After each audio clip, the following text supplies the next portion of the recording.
Welcome to Under the Covers. I am your host, Siren, and tonight I am your guide through the depths of the darkness. Pour yourself a drink, do some gardening, and curl up under the covers as we surrender into the abyss.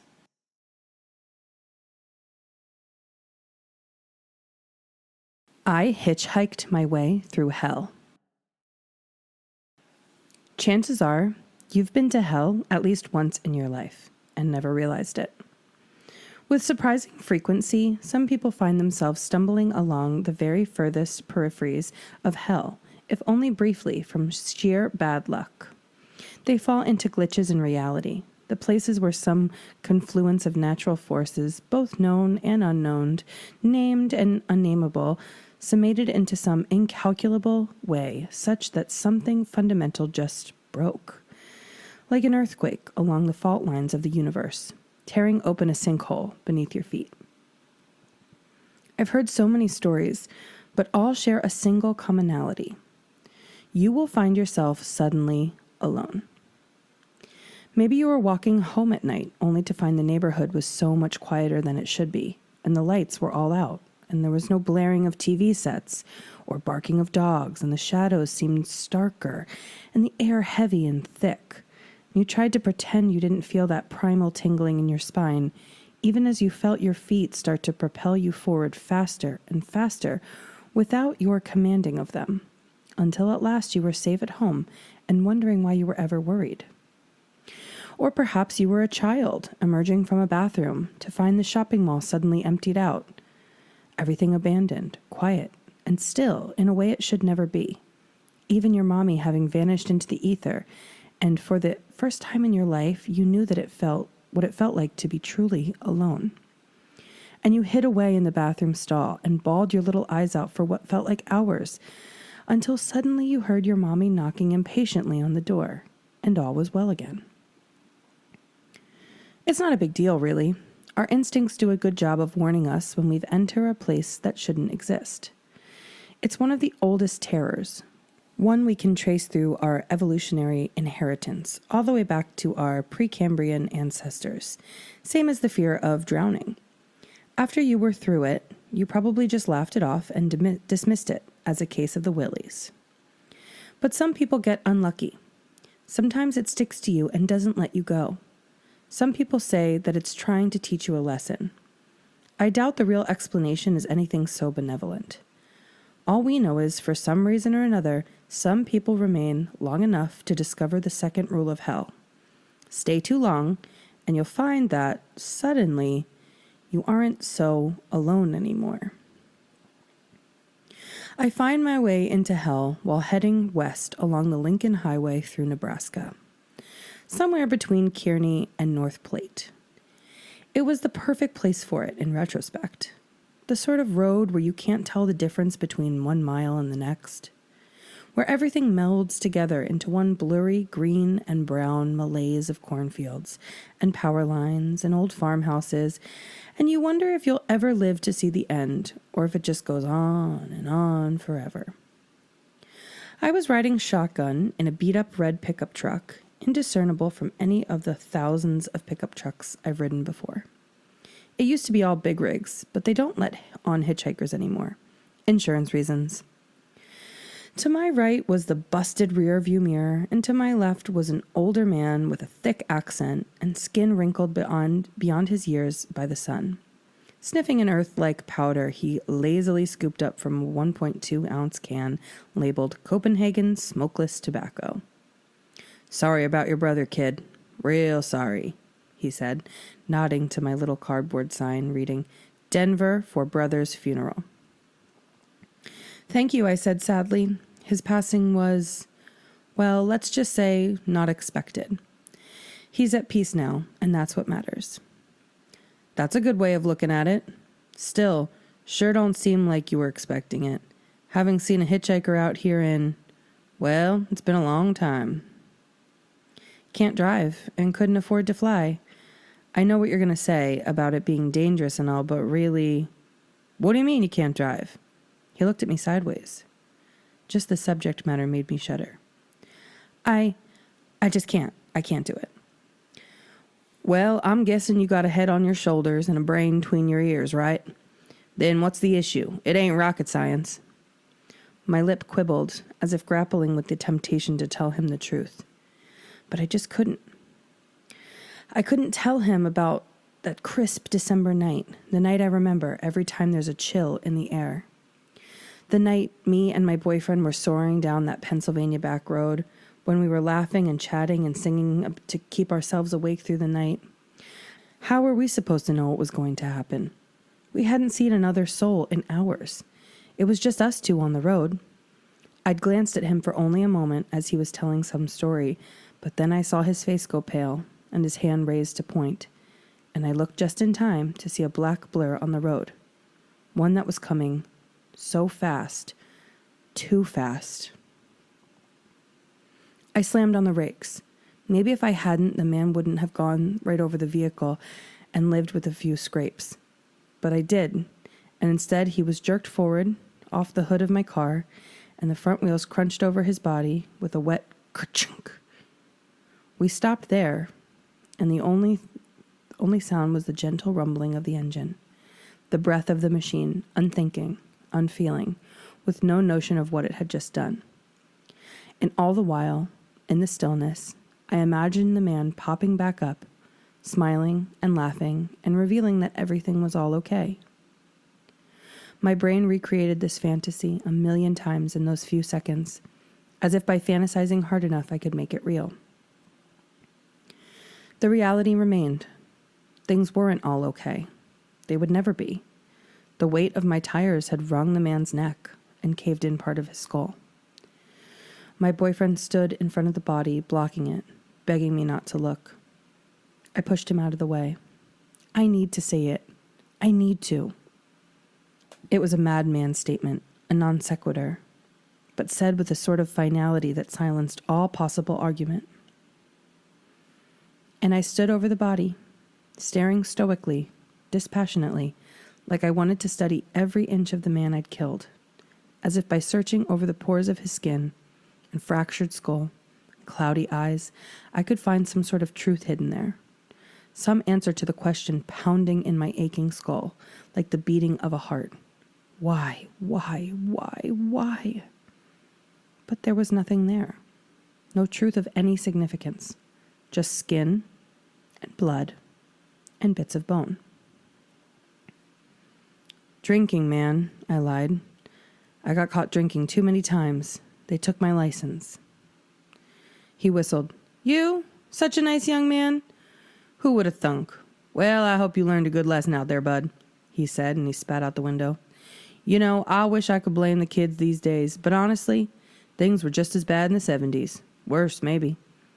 Everybody was driving around drunk as a skunk back then. Still, you're lucky you didn't kill anybody. Funnily enough, that fake confession wasn't what ended up making him ditch me on the side of the road. The part that came when I stupidly let slip that I hadn't voted for the same guy he did. I was out of my ears again, and I figured I couldn't be too far from Gothenburg now, and my gut was roaring for a BLT, so I started to walk. God, I should have been paying more attention. I should have noticed the signs of civilization fading away. The railroad and the farmhouses and the industrial complexes of corrugated steel being gradually replaced by views of old abandoned sheds and the crumbling concrete skeletons of buildings. Even until that was gone, leaving only endless fields of corn on either side of me. I should have listened to that terrible feeling in my chest. Maybe if I had, I could have turned around, walked out of the hell, instead of plunging myself deeper and deeper. What I wouldn't have done for some shade. I forgot my hat in his truck, and the sun's heat soaked into my head until my skull felt like a pressure cooker, boiling my brains. I could see the heat radiating off the road, like someone was turning up a thermostat. Where were all the cars? Used to be the one would pass me every minute, providing at least a moment of hope. Now I couldn't even hear the roar of them in the distance, nor could I hear the hummingbirds, nor the Mormon crickets. My walking slowed, became drowsy, almost a waddle. Hours must have passed, but the sun hadn't moved an inch, looming directly in the center of the sky above.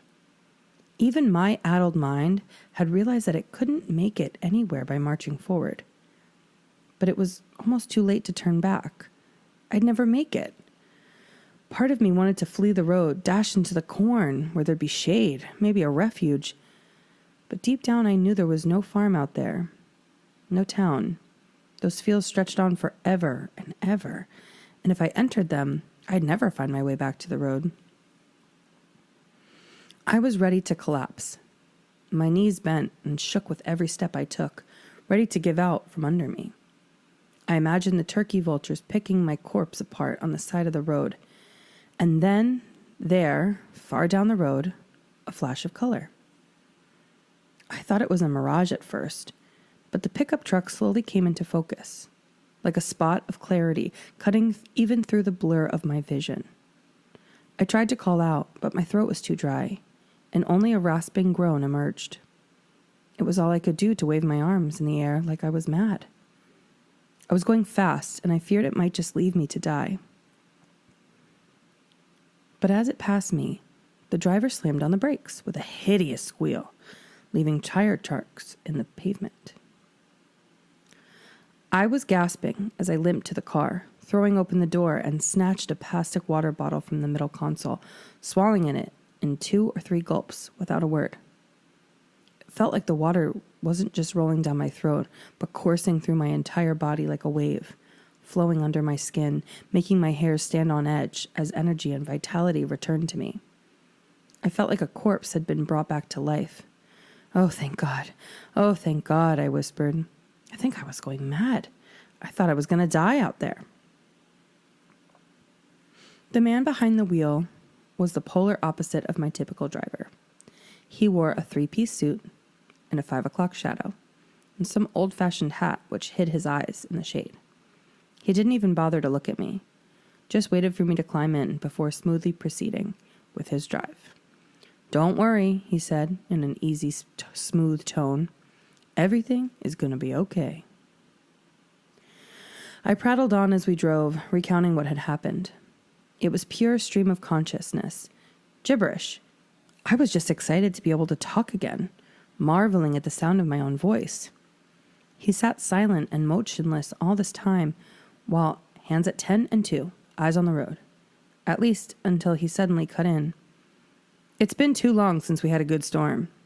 Today would have been a perfect day for rain." I paused, a bit taken aback by his interruption and the non sequitur. But then smiled politely. "Yeah, I had no idea it got so hot up here in Nevada, and at this time of year, it was like an oven out there." Where is he taking me? The thought flashed across my mind, unbidden. I looked out over those endless rolling cornfields for any hint of a landmark. Nothing at all. My eyes drifted down to the hood, seeing the truck's scraped red paint job, and finding it oddly familiar. They flicked then to the middle console, and there it was.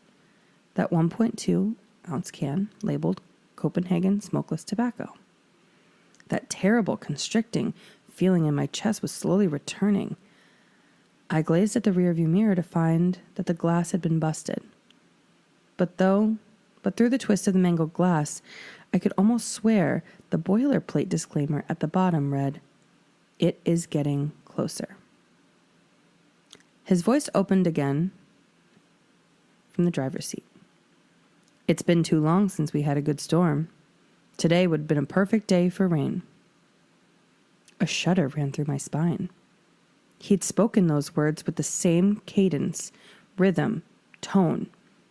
It was like somebody playing a record, or some NPC of the universe repeating the same voice lines, trying to execute broken and fragmented code. As if on cue, we both turned slowly to face each other, but I was met by the reflection of my own face twice over. He had no eyes, only round little mirrors lodged into the sockets, foggy and gray, but just clear enough for me to see myself. Things I realized were happening to me that existed in the reflection of those mirrors. They were so small and blurry, it was hard to even tell what. In most cases, all I could see was the haze of red. I realized that those mirrors seemed to be showing me every way I could possibly die here. Every way the driver could kill me. Every way I could kill myself. Sometimes other things I didn't even recognize appeared in the vehicle to do the job. "Don't worry," his voice played again. "Everything is going to be okay." The car was moving faster and faster now, until those endless cornfields were indecipherable blurs on either side of us. But he wasn't stepping on the gas, nor was there a roaring of the engine. It was more like friction itself had been dispelled, and the truck was free to accelerate on and on forever. Still, I almost considered jumping out. But then the mirrors in his eyes showed a reflection of me doing so, and being shredded into chunks of meat by the asphalt, like it was warning me. The man seemed to be falling into a seizure now, twitching and convulsing in his seat. I thought he was grinning at me, but really the muscles in his face were just pulling back, skin stretched painfully taut over his features. I watched the volume knob on the radio turn up on its own accord, but instead of emanating from the speakers, the sound rumbled from the man's throat in a fit of static. "Hitchhiker. Found. Butchered. Along. Lincoln. Highway." He spoke in disparate voices, as if the words were being spliced together from across multiple channels. "Pieces. Were. Found. Scattered. For. Miles. Along. Roadside." What could I do but scream and beg? If only I could run or fight back. There would be some catharsis in it, at least some illusion that I had any power over my own fate. But we were just driving so fast. Faster than any man-made object has ever traveled. Once more the temperature was soaring, baking my brain and my skull. The sky seemed to be fading into a lifeless gray before beginning to flicker with visceral shades of orange and yellow. The sun remained its vigil directly above us, unforgiving, unrelenting. The stalks of corn were dying and shriveling into the fields, turning ashy and gray. I swear the very metal frame of the truck seemed to be melting, shedding droplets onto the road like ice cream left out in the sun. There, out there, at the very end of the road, an unfathomable distance away, and yet closing the gap with such horrific speed, it seemed there would be only seconds before it was upon us. The towering silhouette of a thing with 7 heads and 7 crowns. All were singing in a dread harmony, a blasphemous mockery of the concept of music. Yet their voices carried those untold millions of miles on an infernal wind which boiled the frame of the truck. The driver was staring at me now. Those mirror eyes were bulging halfway out of his sockets, each now reflecting the view from inside a car, headlights illuminating a drive down a dark forest road late at night. And his mouth was opened wide, so wide that all of those countless voices from across every channel had untied into a unified, ritualistic chant. It is getting closer. It is getting closer. It is getting closer. I no longer feared the certain death that would result from a crash at these speeds. I only feared what would happen to me if I allowed myself to be delivered to that creature. I started by trying the door, but no earthly force could ever open it or break its window. I then turned my mad flailing upon the driver, punching, strangling, trying to slam his head against the steering wheel. His grip on the wheel never tottered, even for an instant. He made no effort to stop me, even as I uselessly attempted to pry out those glassy eyes. I was halfway into the driver's seat now, blinded by tears through the mad struggle, making a mad scramble into his seat, and slammed my foot down on the brake. In a moment, I was far away from the chaos, passed through the windshield with such speed that felt like nothing of it, and momentum alone seemed to carry me on for miles. Everything went dark. For a moment, with horror, I thought it was death, an endless void of black, an infinite sensory deprivation chamber. But then my eyes adjusted, and I saw the silhouettes of trees above and the cool pavement below, and directly above me sat the moon, full and eerie. I tried to stand, but I found that my body would not obey. I think I managed to twitch a finger a little bit, but can't be sure. I tried to scream for help, but only emitted a low rumble in my chest, audible only to my own ears. Speaking of, they were the last faculty to return to me. Faintly, as if through a fog, I could hear crickets chirping in the forest and the low rumble of car engine idling. And then, was that the sound of my boyfriend? I could hear him crying by the crack of his voice as he begged something, but I could only make out the words, "Don't look." And then, footsteps crunching, shattered glass on the pavement as someone approached. I looked up at him, and just the sight of his face drew another rumble from my chest as I tried to scream and sob and beg for God. It was me. His breath fogged from the wintry Pennsylvania air. I watched the other me's eyes as he passed through every stage of grief in moments. I knew exactly how he felt. After all, I remember it like it was yesterday. I remembered, too, what it must have looked like right then. My back broken, my skull caved in on one side. I could draw out every little detail from memory. And worse, I could feel what my victim had felt in this moment. His grief at a life he'd never lived. I felt the weight of all the one days he harbored in the back of his mind without knowing. One day they'll finally give me that promotion. One day I'll settle down with someone I love and have a kid, name them Lily or Elijah. One day I'll save up enough to bring them to Kyoto to see the Gion Matsuri. And one by one, slowly, inextricably, I felt those one days turn into nevers. I knew I looked like a corpse already. Maybe I should, by all rights, be dead, by natural law, but something kept me alive long enough to hear the frantic conversation me and my boyfriend were having. Every word I was forced to remember like a dagger to my heart. I'd do anything to take them back. And then I was kept alive, even as they dragged me through the forest, even as every moment felt like white-hot needles being driven into my fractured spine. I was alive to listen to them digging. I was alive to be tossed into the pit, to feel the dirt piled on top of me, bit by bit, to feel the weight of it upon me, to be trapped in the womb of the earth, dark and with the worms. I was suffocating down there, and knew this choking desperation would be my eternal punishment, to inhabit the body of my own victim forever and ever. I made peace with that fact. I deserved every moment of it. And at that very instant, light.